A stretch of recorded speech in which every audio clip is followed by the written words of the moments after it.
तकरीबन पाकिस्तानी को तकरीबन 1 लाख सवा लाख ख़र्चा आता है आने जाने का, रहने का, खाने पीने का। तो वो बसें वहाँ से लेके जाती हैं दुबई से, मक्का पहले लेके जाती हैं। वो तकरीबन 24 घंटे में बस पहुँचती है। उसमें 15 से 16 तकरीबन 15 से 1600 किलोमीटर वो सफ़र है। तो वो 5 दिन मक्का में रखते हैं और 5 दिन वो रखते हैं मदीना के अंदर, और वो करवाते हैं, उम्रा करवाते हैं। तो वो जो लोकल लोग हैं वहाँ के, यूएई के, दुबई के, अबू धाबी, शारजा के, वो तो अपनी गाड़ियों पे जाते हैं। तो जो खारजी हैं जैसे पाकिस्तान, इंडिया से, तो वो बस के ज़रिए ट्रैवल करते हैं और उम्रा करते हैं। अच्छा चौधरी साहब, वहाँ जब आप रहते हैं तो ज़ाहिर है पाकिस्तान एक खूबसूरत मुल्क है। गो कभी कभी हालात ख़राब हो जाते हैं, लेकिन किसी ने क्या खूब कहा है कि पाकिस्तान में वो तमाम नेमतें मौजूद हैं जिनका ज़िक्र सूरह रहमान में हुआ है। यहाँ शहद भी है, यहाँ फल भी हैं, यहाँ सब्ज़ियाँ भी हैं, यहाँ सब्ज़ा भी है, यहाँ फूल भी है, यहाँ फुलवाड़ियाँ भी हैं, यहाँ दरख्त भी है, यहाँ खूबसूरत अमारात के सिलसिले भी हैं। तो वहाँ रहते हुए आपको कैसा महसूस होता है? अपने इस वसेब के बारे में आप क्या सोचते हैं, और पाकिस्तान के बारे में आप जब सोचते हैं तो कैसा फील होता है? सर, जब हम ट्रैवल करते हैं, क्योंकि अबू धाबी कैपिटल है वहाँ का, यूएई का, तो दुबई, अजमान, शारजा, ये 7 स्टेट्स हैं, इनमें ट्रैवल करते हैं। तो हमें वो ट्रैवल के दौरान जो सड़क के दाएं बाएं है ना, वो डेज़र्ट नज़र आता है, सहरा नज़र आता है। कोई जो है ना वो ग्रीन कोई दरख्त नज़र आएगा दूर, अलबत्ता वहाँ ग्रीनरी नहीं है, क्योंकि वहाँ एक तो दरिया नहीं है तो नहरें नहीं हैं, बारिशें बहुत कम होती हैं, तो जिसकी वजह से फ़सलों का बहुत ज़्यादा फुकदान है। तो उस वक़्त हमें अपना मुल्क याद आता है। जब मैं पाकिस्तान में ट्रैवल करता हूँ, इधर से जहानिया से मैं लाहौर जाऊँ या इस्लामाबाद जाऊँ, तो मुझे रोड के दोनों साइडों पे ग्रीन क्रॉप्स नज़र आती हैं, बागात नज़र आते हैं। मैं 140 10R से हूँ, तो मुझे अपने गांव के इर्द गिर्द जो हैं वो नहरें याद आती हैं। मेरे गांव के चारों तरफ किन्नू के बाग हैं, वो मुझे याद आते हैं, क्रॉप्स याद आती हैं। तो अगर हम देखें तो सर, वहाँ जो जितनी ब्यूटी है वो एक आर्टिफिशियल ब्यूटी है, नेचुरल ब्यूटी नहीं है। लेकिन मेरे मुल्क के अंदर, पाकिस्तान के अंदर, जितनी ब्यूटी है ये नेचुरल ब्यूटी है। अच्छा, जब आप वहाँ तवील अरसा आप वहाँ रहे तो वहाँ आप कौन से खाने पसंद करते हैं? सुना है कि वहाँ पाकिस्तानी बहुत से होटल हैं, तो पाकिस्तानी होटलों पे भी मुख्तलिफ पकवान होते हैं, तो आप किस चीज़ को तरजीह देते हैं? सर, वहाँ हर मुल्क का रेस्टोरेंट मौजूद है, हर मुल्क का होटल जो है वो मौजूद है। तो जो अगर मुझे सबसे अच्छा लगता है वो पुलाव लगता है, मटन पुलाव। वो मैं शौक़ से खाता हूँ, या मटन कढ़ाई मैं शौक़ से खाता हूँ। अलबत्ता पाकिस्तान की हर डिश सर वहाँ अवेलेबल है। वहाँ आपको हर दाल भी मिलेगी, हर सब्ज़ी भी मिलेगी, और हर फ्रूट भी मिलेगा, क्योंकि वो तो सारा बाहर से रहा है ये चीज़ें, रॉ मटेरियल। लेकिन हर चीज़ अवेलेबल है, और हर मुल्क का जो रेस्टोरेंट है वो मौजूद है।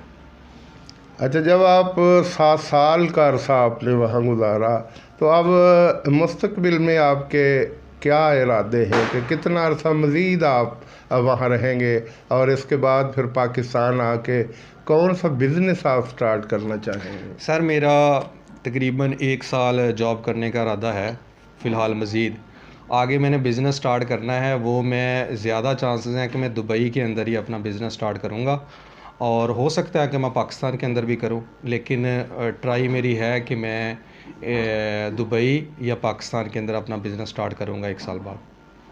अच्छा, जब आप वहाँ होते हैं तो अपने अब्बा जी, अम्मी जान और बहन भाई, गांव के दिगर लोग, रिश्तेदार, क्या आप फिर वीडियो लिंक के ज़रिए कॉल कर लेते हैं, या कि वैसे अब आदी हो गए, कुछ दिन गुजर जाते हैं तो बात करते हैं, रोज़ाना की बुनियाद पे नहीं करते?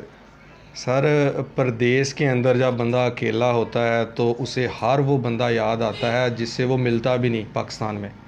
तो वो वहाँ उसको वो बंदा भी याद आता है। तो जैसे फैमिली याद आती है, बहुत याद आती है उधर जाके। जैसे मेरा बेटा है और मेरी 2 बेटियां हैं, तो वो लास्ट टाइम जब मैं गया हूँ तो मैं अपने बेटे से मिल के इमोशनल हो गया था इधर से। और इस दफ़ा भी मैंने 2 दिन बाद चले जाना है दुबई। तो 4-5 दिन से मैं यही सोच रहा हूँ कि पता नहीं कितनी मुश्किल टाइम होगा जब मैं अपने बच्चों को छोड़ के जाऊँगा। तो बच्चे वहाँ सारे याद आते हैं, फैमिली याद आती है। वाकई बच्चों की वजह से घरों में रौनक होती है। एक बच्चा होता है, 10 बड़े होते हैं, और वो सबको अपनी तरफ मतवज्जो रखता है, अपनी शरारतों की वजह से, अपनी किलकारियों की वजह से, अपनी छोटी छोटी डिमांड्स की वजह से। मुझे जी पापड़ ला दें, मुझे कुरकुरे ला दें, मुझे जी फ़लाँ चीज़ ला दें, मुझे फ़लाँ चीज़ ला दें। तो ये आवाज़ें फिर जब बैरून मुल्क हम लोग चले जाते हैं तो कानों में गूंजती रहती हैं। मेरे एक और दोस्त भी बैरून मुल्क रहते हैं, तो वो शायर है, उन्होंने वो नज़्म लिखी। वो मुझे नज़्म तो याद नहीं रही, उसका मफ़हूम ये है कि परदेश में रहते हुए बाज़ दफ़ा सारा सारा दिन दीवार पे बैठे कौवे और चिड़ियों से भी बातें करना पड़ती हैं, और महसूस होता है कि शायद ये परिंदा पाकिस्तान से उड़ के यहाँ आया है और आप उससे अपनी कहानी कह रहे होते हैं। दरअसल आपको अपना वतन याद आ रहा होता है। कुदरती तौर पे इंसान जिस जगह पे रहता है उसकी जड़ें वहीं होती हैं। काशिफ अली रंधावा साहब ने भी ज़िंदगी की बहुत सी बहारें जहानिया में गुजारी, तो वो ये 7 साल से वहाँ मौजूद हैं। लेकिन एक तड़प, एक ख्वाहिश, एक लगन इनके दिल में मौजूद है कि मैं पाकिस्तान जाऊंगा। हकीकत है कि पाकिस्तान गो मुश्किल हालात से दो चार है, लेकिन कभी कभी कुछ लोग कहते हैं कि पाकिस्तान ने हमें क्या दिया। प्रोफेसर अशफाक अहमद खान कहा करते थे कि पाकिस्तान ने हमें कीकर के कांटों से लेके एटम बम तक पहुंचा दिया। और वासफ़ अली वासफ़ ने कहा था कि पाकिस्तान एक नूर है और नूर को कभी ज़वाल नहीं। पाकिस्तान ज़िंदा रहने के लिए, सलामत रहने के लिए बना है, और इंशाअल्लाह ये क़यामत की दहलीज़ तक सलामत रहेगा। इंडिया हमारा अज़ली दुश्मन है। अगर हमारे पास उनका मुकाबला करने के लिए एटमी असला ना होता तो वो कब का हमें हड़प कर चुका होता।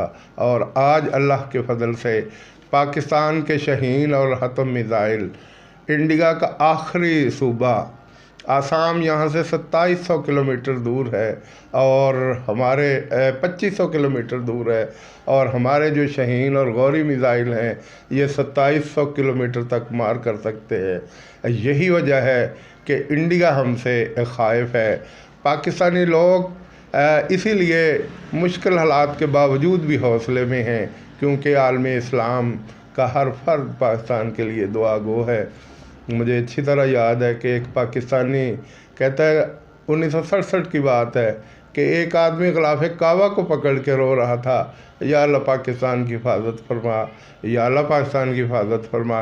कहते मैं वहाँ ठहर गया।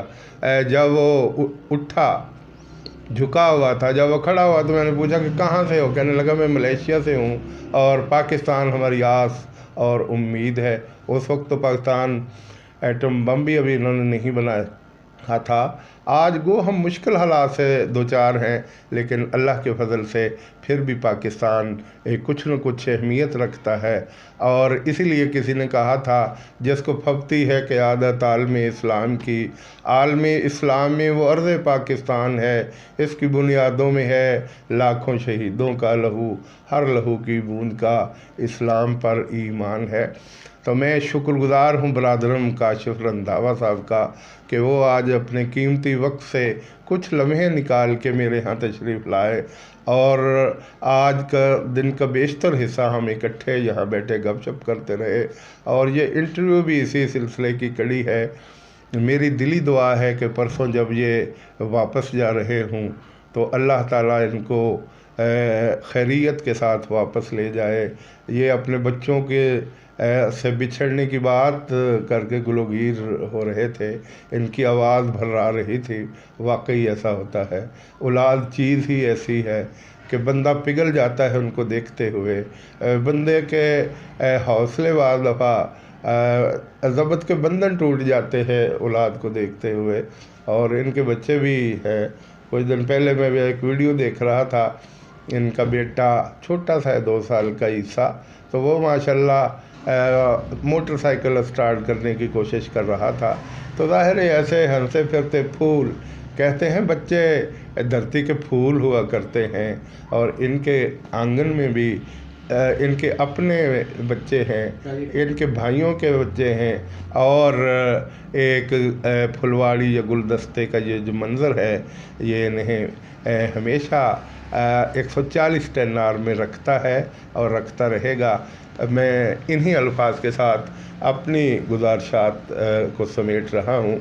मैं फिर एक मरतबा शुक्रिया अदा करता हूँ काशिफ अली रंधावा साहब का, और मेरे साथ साजिद खटक मौजूद हैं, मेरे साथ डॉक्टर उमर गौरी साहब के बेटे नासे अमीन मौजूद हैं, जो हमारी ये रिकॉर्डिंग में हमारी मदद कर रहे हैं। अल्लाह ताला इनको भी सेहत व सलामती अता करे। वस्सलाम।